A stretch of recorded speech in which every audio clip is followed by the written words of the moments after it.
Nossas saudações a todos. É um prazer e uma alegria estar aqui com vocês. Como sempre, a elevação do pensamento a Deus é algo constante que deve ser buscado. E assim, elevamos o nosso pensamento a Deus, nosso Pai, buscando nele toda a energia que necessitamos neste momento, toda a orientação que precisamos em todos os momentos da vida. Que encontremos aqui a paz regeneradora do Pai, a força que necessitamos para vencer todos os desafios colocados em nossos caminhos. Amigos, nós estamos aqui em nome do grupo Aulas da Vida para desenvolver o tema A Missão da Maternidade, sempre à luz do Evangelho de Jesus, com os ensinamentos que nos são oferecidos pela doutrina espírita. Vamos refletir hoje sobre a maternidade e, para isso, passaremos por várias obras e autores, como Emmanuel, Raul Teixeira. Diante da nossa situação evolutiva, constatamos que, às vezes, a maternidade se torna sinônimo de amor, mas outras vezes, não. Há mães que são mães. Há mães que são mães sem nunca ter sido mãe. Há pais que também são mães. E encontramos filhos que são a mãe de seus próprios pais. Mães que são mães de seus irmãos. São mães de quem precisa de uma mãe. A maternidade é cuidar do outro, uma alma que cuida de outra alma, que vibra na elevação de outra alma. E pautados por essa reflexão, vamos fazer uma apresentação, ora de um aspecto, ora de outro, desenvolvendo assim o tema que é vasto dentro do espectro a ser explorado. Primeiramente, vamos examinar o Evangelho de João 16, 21. Encontramos lá uma exaltação ao momento em que a mãe traz seu filho ao mundo.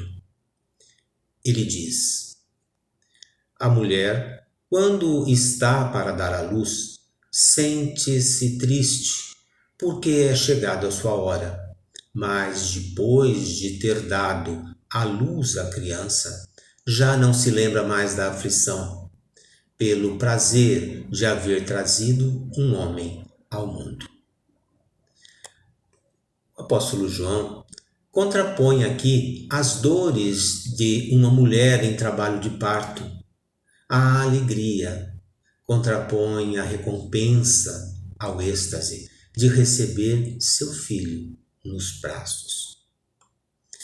Examinemos também o Livro dos Espíritos. Lá encontraremos questões que vão nos falar sobre a missão da maternidade. No capítulo destinado ao estudo das ocupações das missões dos espíritos. Na questão 573, os espíritos orientam. Cada um tem a sua missão neste mundo, porque cada um pode ser útil em algum sentido. Ao mesmo tempo que o espírito se eleva, também concorre para o cumprimento dos desígnios da providência divina. Eles nos advertem na questão 578. Sim, o espírito pode falir nas suas missões. E na questão 580 é perguntado: o espírito tem uma missão a cumprir. Ele, neste caso, tem o mesmo receio daquele espírito que está diante de uma provação? E a resposta dos espíritos: não. São sentimentos distintos, porque estão embasados na experiência que ele já adquiriu. Examinemos ainda a questão 582, onde os espíritos afirmam que o papel da mãe, tanto quanto o papel do pai, é uma missão. Ao mesmo tempo, um dever muito grande que implica muito mais do que pensamos em responsabilidade para com o futuro.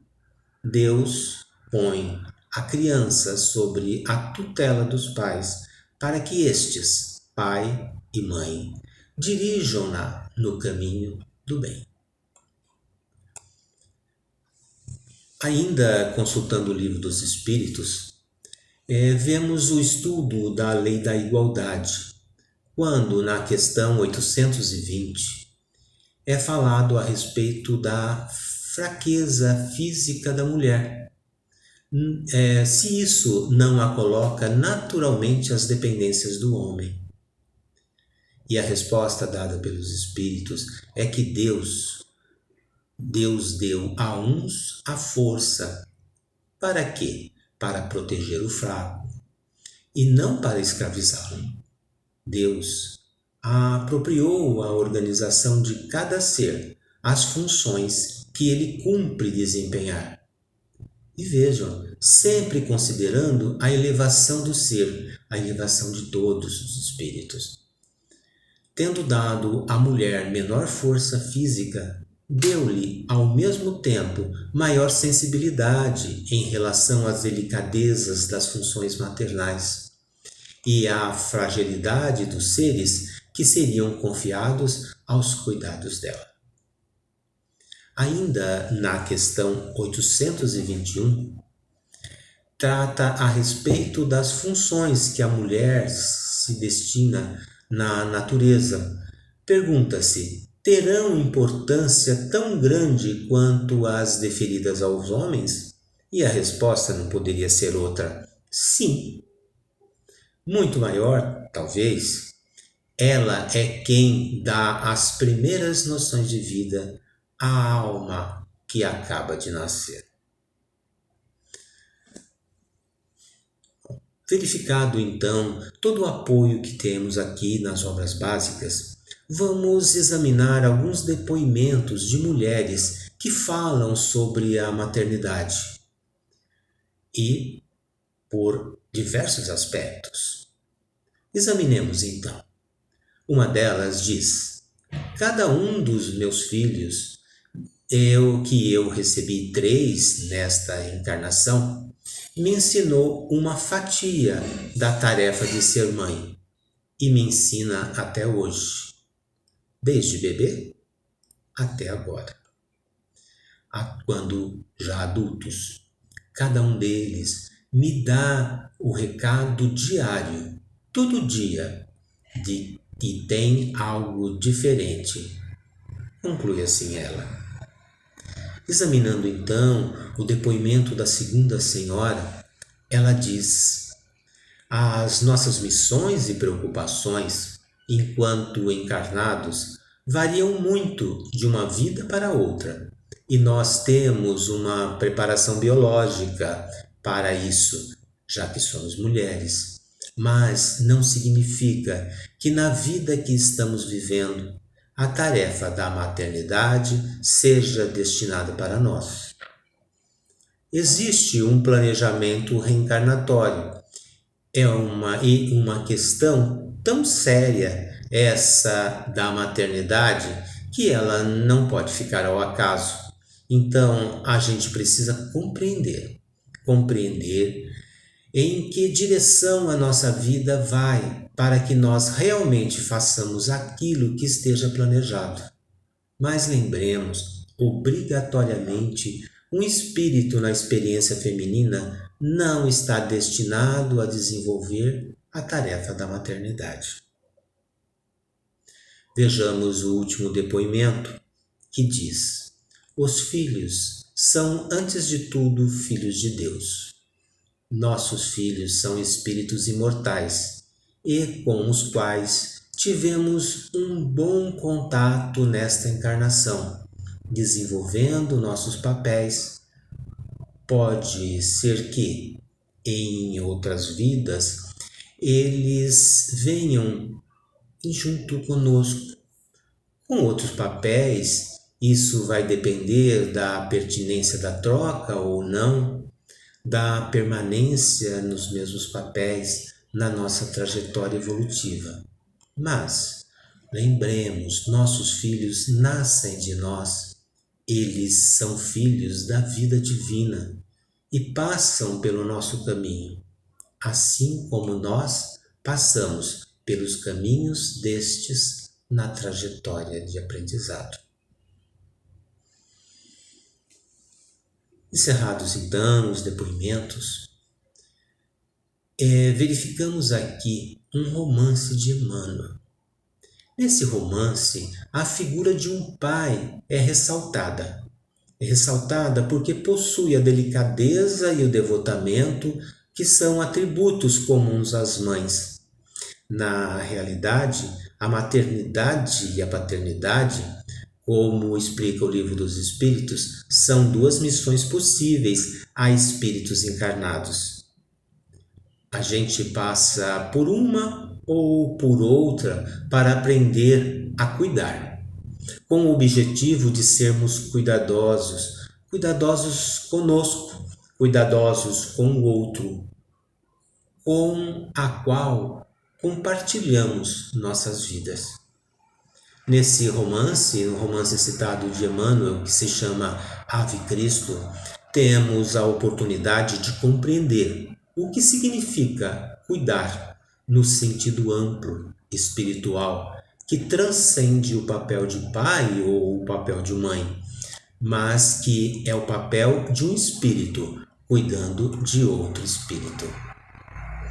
Fica aqui o convite para a leitura do romance, porque nele o personagem Quinto Varro, preocupado com o encaminhamento do seu filho, que se chama Tassiano, pede uma nova encarnação ao lado dele, no que é atendido.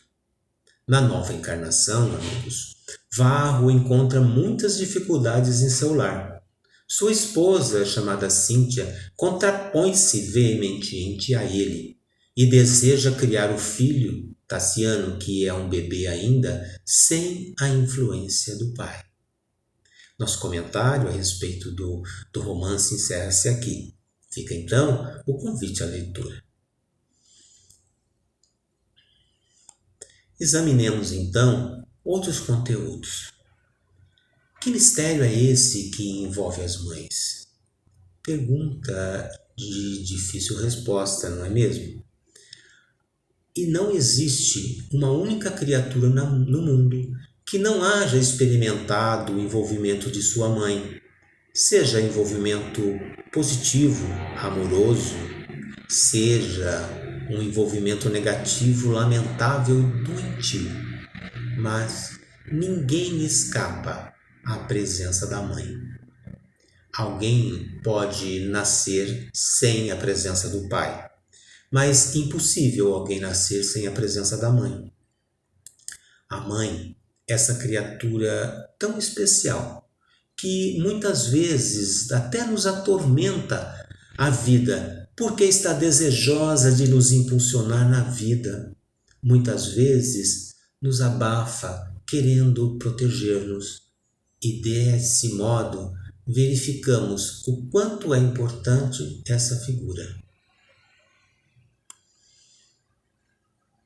A missão mais importante é a missão da mulher, e quando nós pensamos nisso, verificamos a importância da conscientização da mulher, conscientização de seu papel, a conscientização da sua influência, porque não há uma única mãe que não exerça influência sobre seus filhos. Consciência, então, de ter sob a sua guarda filhos de Deus. Consciência, amigos, de uma trajetória na sociedade, consciência de seu papel junto a seu filho, consciência de que seus filhos serão os professores de amanhã, os médicos, os dentistas, os advogados, os juízes, os políticos, os trabalhadores domésticos, mas também poderão ser os corruptos de amanhã. Poderão ser os criminosos de amanhã. Consciência da responsabilidade de que está em suas mãos, na mão de uma mãe. E diante dessa conquista, conscientizadas da sua importância, as mães se cuidarão mais, trabalharão melhor, abandonarão complexos de culpa que a nada levaram, abandonarão seus conflitos, ressaltando o respeito à vida, o respeito ao outro, ressaltando o amor, o respeito ao verde, começando pelo seu próprio jardim, até a lembrança das grandes florestas, o respeito aos animais, o respeito que se inicia nas coisas simples e que se estende às coisas complexas. Mãe, que mistério envolve essa figura? Sua missão de mulher, ela consegue penetrar na alma de seu filho. Ela conhece seu filho como ninguém. Todas as mulheres, sejam elas de qualquer classe social, seja intelectual ou não, todas estão habilitadas para ser mãe. Todas nascem com a vocação para a maternidade e às vezes elas não são mais biológicas, mas elas são mães de sobrinhos, mães de filhos, mães de toda criança das quais elas se aproximam. Por quê? É a alma e sentimento de maternidade. Ainda que não tenha filhos biológicos, é dela essa maneira de ser. E nós verificamos que há um mistério notável na maternidade. É esse mistério que se chama amor. Esse amor que se desenvolveu ao longo de milênios e explodiu na humanidade. Seu filho, independentemente do que ele seja, de quem ele seja, santo ou pecador, recebe o amor de sua mãe. O maior vilão, o mais terrível dos seres, recebe o amor de sua mãe. Em todas as penitenciárias, nos dias de visita, podem faltar a esposa, os filhos, o amigo, mas nunca a mãe. Ela está sempre lá, seja na felicidade ou no desespero, na alegria ou na tristeza, porque a mãe é, de fato, uma proposta de Deus para aliviar as lutas do mundo. A palavra mãe está para nós como a expressão mais sublime do amor incondicional que pode existir neste mundo.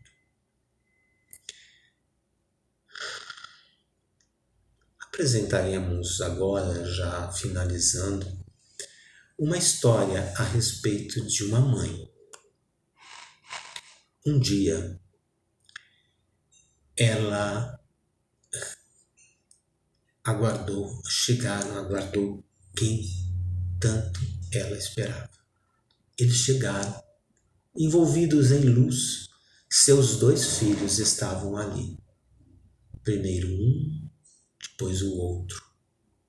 Ela então, feliz, embalou, trocou suas fraldas, levou comida à sua boca, penteou seus cabelos, segurou a sua mão e os abraçou quando eles tiveram medo.